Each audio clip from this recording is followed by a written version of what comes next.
thought was stupid. My idea I thought was the best idea of all ideas. And then my boss looked at me and said, we're going to go with the other idea. I said, I think you're making a mistake. Then he said one word that started my company. Mike Conrad, welcome to the Free Time Mastermind podcast. Thanks for inviting me on the show. I consider myself I'm sorry, reluctant entrepreneur. It wasn't quite by accident, although I've talked to many accidental entrepreneurs. But in my case, it was reluctant.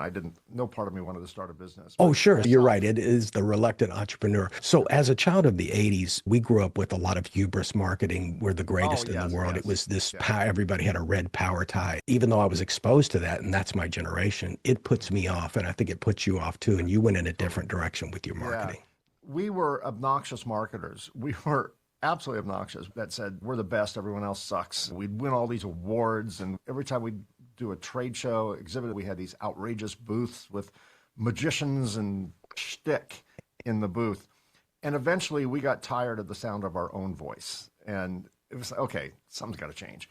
One day we cold turkeyed it. We stopped advertising. We stopped exhibiting in trade shows instantly. We just said, okay, we're done. And we switched our marketing energy to that of education and providing value. So I made a commitment as the company owner, and my team agreed that anytime I'm in front of a lectern or a microphone or a camera or writing a technical paper, we're in the electronic space, so we're a very high-tech company, I'm going to provide value.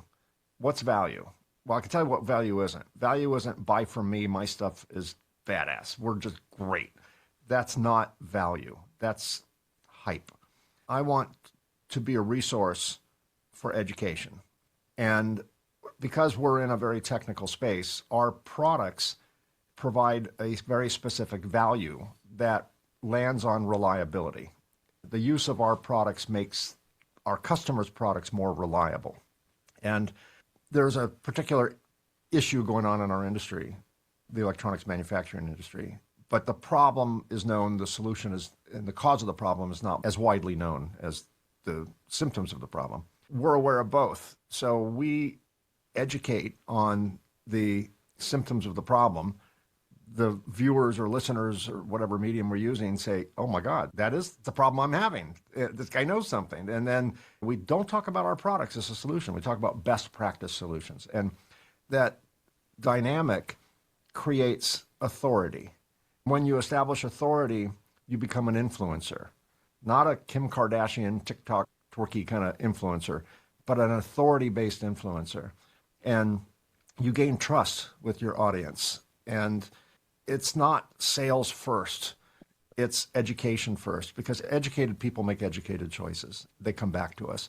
And that move totally radicalized how we did business and how we do business and the growth trajectory of our business. My business is 33 years old, and we adapted this philosophy about 12 years ago, and we've never looked back. We've never run an ad or a spammy email campaign in all those years.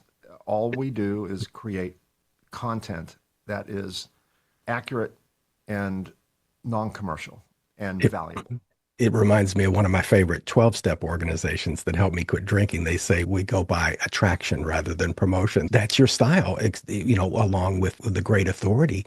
And it sounds like it's not only organic and much more effective. In the mind of the consumer, you almost seem like you're the obvious, perfect solution to their problem, the way that you're doing your messaging. And when people choose us, as opposed to us seducing them, it's been said that younger people these days, you're turning it into your grandfather when you start a sentence with young people these days, but I'll say it. Young people these days don't just buy from companies, they join tribes. Think of particularly the earlier days of Apple, Nike, Patagonia, certain brands that just, they wear their merch. There are people walking around with an entire wardrobe with swooshes on it, or the Apple logo, or whatever the case may be. They join tribes. If a person feels they discovered you, they will market you. They will tell their friends about you. They're proud to do business with you. They join your tribe. If you just run an ad, call now, we'll double your order, 30% off, 50% off, whatever. People are buying for different motivations, and they're not necessarily joining your tribe. And that's very transactional in that regard too. Right. You know, give us money, we'll give you your product, and we hope to never hear from you again, even if the product breaks. Well, I had to do a lot of research on your business, Aqueous Technologies. And what's interesting is I would say around 1999, I was working for a logistics company, and one of our biggest clients was Motorola. We also had Sony, we had Applied Materials. I didn't go into some clean rooms, but I was behind the glass looking into clean rooms. And my God, I worked at a level 5 trauma center, and we had protocols in place to very, very clean hospital rooms. But when these devices are being made, and particularly photomasks, the level of cleanliness in those rooms would make a hospital blush.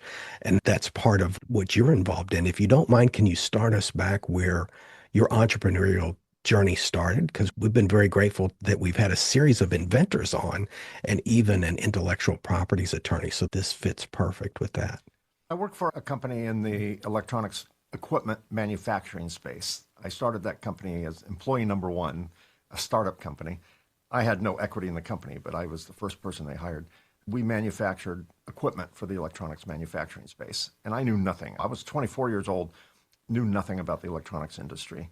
We sold a specific type of equipment, and there's a particular process that goes on in the electronics manufacturing space. When you're building circuit boards specifically, there's a particular process in that manufacturing of a circuit board that was going to be affected by a government regulation. The government of the world, in fact, every government of the world, eventually signed a treaty called the Montreal Protocol, which is going to ban a certain type of chemical substance that was used in the manufacturing process.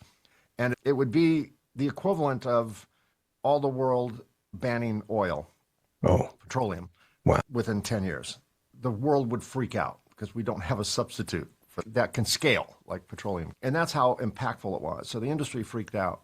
And all these alternate solvents were being discussed, but no one came up with one that actually worked as well as the original offending solvent.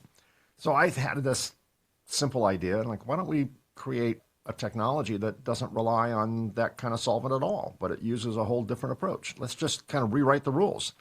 And I came up with an idea, and I was pretty excited about it, and I pitched it to my boss, and they weren't interested, and I couldn't sleep. I went to bed thinking about that idea. I woke up in the morning thinking about that idea. I spent all day thinking about that idea, and I was obsessed by it.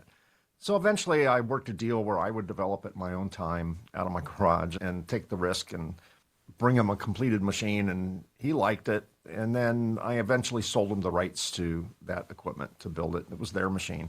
And then I had an idea for the next level of equipment that would make it even more environmentally responsible. And I pitched it at a meeting. They had a product design meeting to talk about what products are we coming out with next. And I thought, I'm going to be carried in on a chariot. I'm going to be fanned with grape leaves. Mike saved the company. They're selling a ton of these machines, which they were. I'm like, I'm the king. And I pitched the idea, and another person pitched their idea, and their idea I thought was stupid. My idea I thought was the best idea of all ideas. And then my boss looked at me and said, we're going to go with the other idea. I said, I think you're making a mistake. Then he said one word that started my company. What started my company? One word. It was 4 letters long, and it began with F. And it wasn't that word. I said, I think you're making a mistake. And he looked at me and he went, fine. I don't care. We're not doing it. Fine started my company. Fine was dismissive. Fine was like, it was the ultimate F-bomb, right? Fine. And in that nanosecond, I started my company here. And it took about 9 months before I developed a working prototype, a proof of concept in my garage.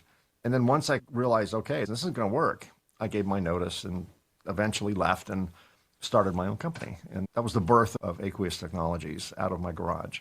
And hence the name Reluctant Entrepreneur. No one else would do it. No one else would build my product. So I'm like, okay, I'll just do it myself. How hard could it be? How hard could business be? I got the technical stuff down. Business, that was an understatement for sure. But here we are. It's amazing how many people I know that became competitors of the company that had previously employed them. And a lot of it has to do with the maltreatment. And I've seen ideas shut down in meetings. And I was a fraud investigator, and I still am. Sometimes I get pulled in on contracts to do work. I raised the alarm about that in 2018 because I saw that same group of people committing fraud in another type of industry, different from the one that's in the media. There was no interest at all in what I thought was pretty widespread. And then now, of course, it's front page news, and it's no surprise to me. But a lot of people I know had given some really great ideas to employers and were shut down and dismissed, and then later built their own empires based on that. So what I like about that, Mike, is, of course, a lot of people are taught about motivation and great ideas, but there is value in feeling marginalized and using that as a fuel. So some people are positively motivated and some people are negatively. I'm negatively motivated. I don't look for people to tell me a good job. I like when a competitor does something better than me and it makes me try harder, or sometimes negative feedback. I like that. That makes me work a lot harder than kind words. So I don't know if you're also just internally also negatively motivated, but there's nothing wrong with it. I think great ideas have started because of slights and bitterness and things like that. Yeah, I think there's motivation I had when I started the company, multifaceted, but one of the primary motivations was, I'll show you. I had something to prove. And that may not be the most holistic, the most elevated, positive reason to start a company, just to prove someone wrong. But it gave me the energy, it's negative energy, albeit, but it gave me the energy to make it work at all cost. And I think without, I don't know, revenge or something to prove, I may have given up sooner, the moment I hit my first few obstacles. But to me, it became more than just building my product and selling my product to the world. It became, oh yeah, I'm going to show you. And so I'm grateful for that. I'm grateful he said no. If he had said, well, no, you're a great engineer, Mike. You designed some good stuff. Thank you so much, but I just don't want to do it. But why don't you go do it yourself? I don't think I would have, you and I would be talking today, at least not on this subject, because I would have hit my first 100 block walls and said, okay, I'm out. I'm done. This is crazy. This is too hard. So I'm grateful for that. Fuel is fuel. So Absolutely. I think Some whatever. burns clean and some burns dirty, but That's right. yes, absolutely. Good analogy. So not only did you go through the path as an inventor, which I'm always fascinated with that. That's what my book is about how to come up with ideas. So if somebody doesn't consider themselves creative, or let's say they're trapped in a cubicle and have no idea what to do, the book helps answer that question, both through a kind of a left brain, more logical, the way I think, and also a right brain, very creative way. A lot of times it's a solution to a problem. So you really already had the idea. You weren't motivated necessarily by a severe obstacle that was in your way. You were innovating something that you had already invented, which is fantastic. And not only did you have the creativity to come up with the invention, you started your own successful business and then you scaled it, which is a completely different skill set. And now, from what I understand, you've got 20,000 square feet. So how do you go from garage to 20,000 square feet if you had to give advice to somebody starting out at 24? What's the secret to scale? Scale is different than growth. I used to think that the solution to every problem is I just need to be bigger. I just need to grow. And that is a seduction. Rapid growth is a luxury most small businesses can't afford, particularly in manufacturing. Because if I said next year I want to grow 20%, and I set that as a goal, I'll grow 20%. It won't be profitable 20%, but I'll grow 20%. But to grow 20% profitably, I need to invest 150% more money because I have to buy more infrastructure. I have to buy more inventory. I have to hire more employees. I need more space. I mean, the investment for growth and the percentage of growth are not linear. So I have to put an extra $1 million in, which will cover the next 5 years worth of growth. But I have to put that extra $1 million in now, right? I can't just say, okay, I want to grow 20%. I'll just increase my cost by 20%. It doesn't work that way. I know that. Crack the whip in the sales department. It doesn't work that way. That's why companies that are wildly successful, that are growing too quickly, ultimately fail. They run out of cash. They are profitable, but the amount of cash they're putting back in exceeds, as an investment, exceeds the margin of profit. once everything cashes out, if they were to say, okay, we're going to stop, let all the money flow back in and all that, then they'll end up with more cash than not. But as long as you're shoveling all that profit back into the company to fund the next year or a quarter or whatever of growth, you run out of money. So I didn't know the difference between growth and scale. Once I figured that out, we need to manage our growth, not grow too fast. We need to grow not beyond our own capabilities because it takes time for everything to catch up.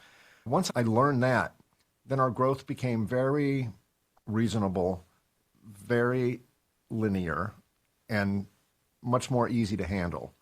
And that required a change in my attitude because I still had the piss and vinegar. I'm gonna show. I don't even know if my old boss is still alive, and I'm still trying to prove something. But once I kind of put the ego aside, and I'm grateful for my ego because my ego was, it helped me start the company. You need ego to go, well, that doesn't apply to me. They're not talking about me. I can do this. I'm smart.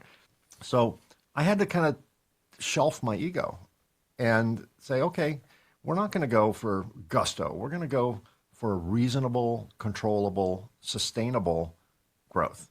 Sometimes the word no is way more profitable than the word yes. Just because we can sell you something doesn't mean we should. And when we changed our marketing structure, we started attracting an entirely different type of customer, a higher level customer where before all of our sales were transactional, they suddenly became relational. And that also helped manage our growth and our scale because we kind of only attracted as much business as we were capable of producing. And marketing in a magical kind of way, right? That's more right brain thinking than left brain because my left brain can't prove causation for that. But anecdotally, it's just the way it worked out. It works. And marketing can be used as a filter like that, where you keep out the bad clients and you only let the good clients in. Most people, when they start their journey, they want as many leads, prospects, customers as possible. And then later they want the high ticket client, the ones that are least problematic. And I remember, I think it was 2005, maybe when Timothy Ferriss, The 4-Hour Workweek came out. And that was the first time I'd ever seen written in a book where he talked about, early in the book, he fired a bunch of his customers, which was heresy at the time. Yeah. And then he explained, and he got so much time back and he started making money. So I'm thinking, you fired your customers and you made more money. So that was revolutionary when that book came out, because the concept of, I came from the generation of the customer is always right. And I do think there is still room to take good care of customers, as I know you guys do too. I think we need to throw out the phrase, the customer is always right. I think we just need to add a qualification. The right customer is always right. That's right. There are a lot of trolls out there that, they want a good deal. God love them. They want a good deal. But when someone leads on price and not value, to me, that's a red flag. It's a caution flag. That's right. Slow down a little bit. There was a time when I really had something to prove and I needed to cover cash flow. There's deals we make with the devil when we first start a business. Everyone does, and everyone will. And that is, you do an unprofitable deal just to get cash in the door. And profit's not my problem today. I'll worry about that next week. And that's just, you can do that for a short period of time, but it's not sustainable. So at some point, we need to start attracting the right customers. There's only so much energy that we have. Why waste it on toxic troll type customers? And that just takes a leap of faith. It takes the ability to say no when every intuition in your body is screaming yes. Take the money. Mike, just take the money. We need it. We need to cover payroll. Take the money. That's the real difficult moment in any entrepreneur's journey, to learn to say no. I interviewed someone who wrote a book. I think the title of the book was Date Your Customer or something to that effect. And the same point, which is, we choose our customers. We sit there thinking, what can we do to make our customers choose us? Like we're wallflowers at the prom. Pick me, pick me, pick me. We really have to choose our customer, if not more than the customer chooses us, to be successful over time. That makes a lot of sense, especially in your industry where you've got a highly technological product. It's important that it's the right fit for them. Now, what's interesting is you launched a podcast after already being a successful entrepreneur. What I'd like to know, from podcast host to podcast host, I know that I jumped into podcasting and I had this big tool bag of all of these successful business things I brought with me. which surprisingly did not work at all in podcasting. And I failed in a lot of really surprising ways that I thought, oh, there's concepts. So when you moved into the podcasting space, were there any tools that you brought in that didn't work or surprising things you learned as a host? I I've been creating content, education-based content for quite some time. Before it was cool to do so, before everyone started doing it, I'd like to think. We were doing webinars on the earliest versions of the meeting, and they were terrible back then. Half the people that signed in dropped. It crashed. It was awful, but we were doing it then. So I had the concept of creating content, and podcasting was something that I'd listen to podcasts quite frequently. I can do that. I'm going to do a podcast. I'll do it for 10 episodes. And this was on my Reliability Matters podcast. This is on the reliability of circuit assemblers, electronics, for my professional job. And I thought I'll do 10 episodes. And after that, there's really no more to talk about. Later today, I'm recording episode number like 190 or something like that. It's been going on for some time. So that surprised me that there's duration. The other thing that surprised me is the time it takes to gain any amount of measurable traction. You know, think about it, and you've gone through this. You do an episode number 1, you're looking into a camera, talking to nobody. There is no one there. And then maybe by the episode 5 or 10, other than maybe your friends and family, you're talking to 3 people, 3 subs. And that surprised me. I thought I'm going to do a podcast, I'll get a few thousand people watching, and then I'll go on to something else. Not the way it works. If you're going to do a podcast, it takes stamina, perseverance, and patience. And then one day you look at your numbers and you're like, oh my God, where'd they come from? It eventually grows just like a snowball. It just slowly as it rolls gets a little bigger and bigger and bigger. And then the rate of it getting bigger expands as the circumference expands. That was a surprise to me. I had to learn a few tech things because I wasn't going on the air. So I had to learn some tech stuff, and I got really frustrated because I'd go on YouTube to search audio levels and things like that and equalization and all that stuff that I wasn't totally familiar with. And I ended up being taught by like 12-year-olds from other countries. And as soon as I saw some kid, I'm like, oh, no, I want someone that looks like me and my age teaching me. It turned out people my age didn't know anything about it. So I went back and I had to drop all my pride and get taught by children how to do some tech stuff that they just grew up knowing, right? So that was a little surprising. But other than that, it's been a great journey. I have 2 shows now, one on entrepreneurship, which is so fun. I get to talk to people like you, and we get to shoot the breeze on entrepreneurship and foxhole stories and all that kind of stuff that our civilian friends who aren't in business aren't real interested in talking about. So put a bunch of entrepreneurs in a room and we can talk. I enjoy that. And the Reluctant Entrepreneur podcast also became the Reluctant Entrepreneur, the book. So what was the genesis of that? When did you say, you know, I've got enough for a book here? Well, I did the book first before the podcast, and I started speaking on university circuits on the subject of entrepreneurship to engineering students. And as I spoke every year, I would start remembering more anecdotes from my company journey and my business journey, my entrepreneurial journey. And I would start to write them down just so that I could remember and throw them into the PowerPoint. And then I started writing down these bullet point type anecdotes of stories. And then I started writing narratives between them just for my own edification. And then I'm like, I should just document the whole process. Well, I still remember. I mean, I started it 33 years ago. I was 32. I'm 65 now. So I'm starting to forget more than I've learned. So I'm going to just write a book, not to publish it, just so that I can look back at some point. So I wrote a book. It took a couple years. I wrote a little bit every day, rewrote. And then eventually I showed it to a friend and he's like, you should publish this. I'm like, and then I was convinced by family and friends to publish it, which I did. And that led to the podcast of the same name, The Reluctant Entrepreneur. It's been great. It's been wonderful. And now, obviously, people can buy the book, but I give books away when I speak. I go to Dartmouth College every year and speak to the young people there. And I just bring boxes of books with me and hand them out. It's the ultimate business card. You know, no one throws it out. But I didn't write it to become fiscally, financially successful. I don't think regular people write books for that reason. I wrote it as a cathartic experience for me and hopefully to be helpful to someone who's either in the process of their business journey and up against the wall thinking they're a failure, they're going to give it up, or maybe someone who's thinking about starting a business with the attitude I had. How hard could it be? I got this. Hold my beer. That type of thing. The purpose of the book is not a how-to book. It's really more of a how-not-to book. And every mistake I've ever made, and most importantly, what I've learned from those mistakes. So hopefully it provides some kind of value to someone that maybe wired a little bit like me. And kudos to you for narrating it yourself. You got a great voice. I did get to listen to the sample that's available on Audible. I'm a big fan of audiobooks, and I'm definitely going to get your book. Had I had a little bit more foresight, I would have listened to it before.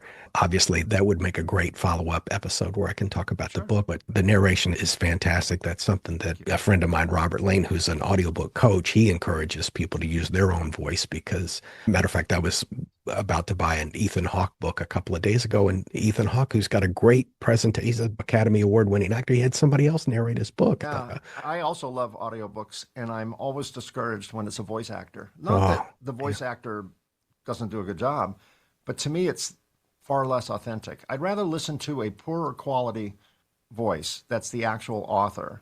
If you listen someday to my book, there are sentences and paragraphs in the book where I get a little bit more animated because it's still touching something in me, right?